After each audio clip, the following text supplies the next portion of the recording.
कहानी अब दिया कश्यप पर जाती है। दिया का बचपन एक ऑर्फनेज पर बीता था। जब वो 7 साल की थी तब उसकी मां प्रेरणा की मौत कैंसर से हो जाती है।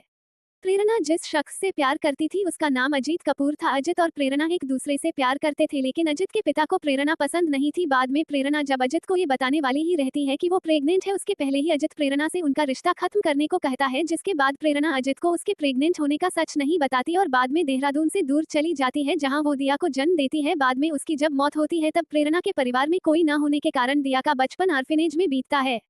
प्रेजेंट टाइम दिया स्कॉलर स्टूडेंट के तौर पर देहरादून के शाइनिंग ड्रीम फिक्शनल नामक कॉलेज पर एडमिशन लेती है।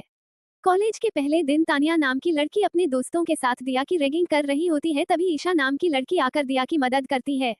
ईशा दिया से उसके माता पिता के बारे में पूछती है, तब दिया उसे अपनी मोम के बारे में बताती है और जब ईशा डैड के बारे में पूछती है तब दिया कहती है उसने उन्हें देखा नहीं, ना ही उनके बारे में जानती है। बाद में ईशा को पता चलता है जब वो छोटी थी तभी उसकी मोम की मौत हो गई थी। इसके बाद ईशा अपने बारे में दिया को बताती है कि उसका नाम ईशा कपूर है और उसके डैड का नाम अजीत है और माँ का नाम माया है और वो उनकी इकलौती बेटी है।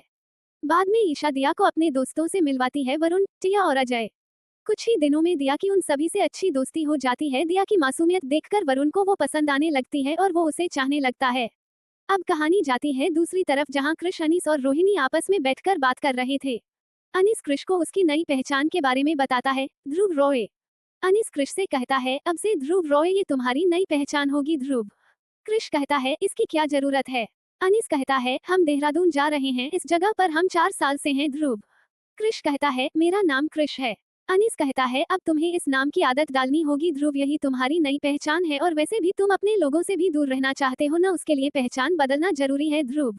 ध्रुव कहता है, मैं थक चुका है डैड, आखिर ये कब तक चलने वाला है, 100 सालों से हम ऐसे ही रह रहे हैं।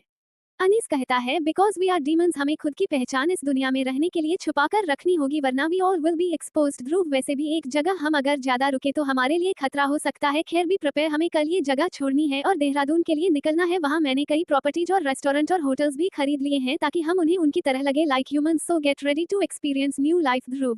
ध्रुव गुस्से में ये कहकर चला जाता है, मुझे ये सब पसंद नहीं है। अनीस रोहिणी से कहता है, इतने साल हो गए लेकिन इसका गुस्सा अभी भी कम नहीं हुआ, स्टिल ही इज रिबेलियस और जिद्दी है। रोहिणी कहती है, वक्त आने पर वो सब सीख जाएगा। इसके साथ ही एपिसोड 2 समाप्त होता है।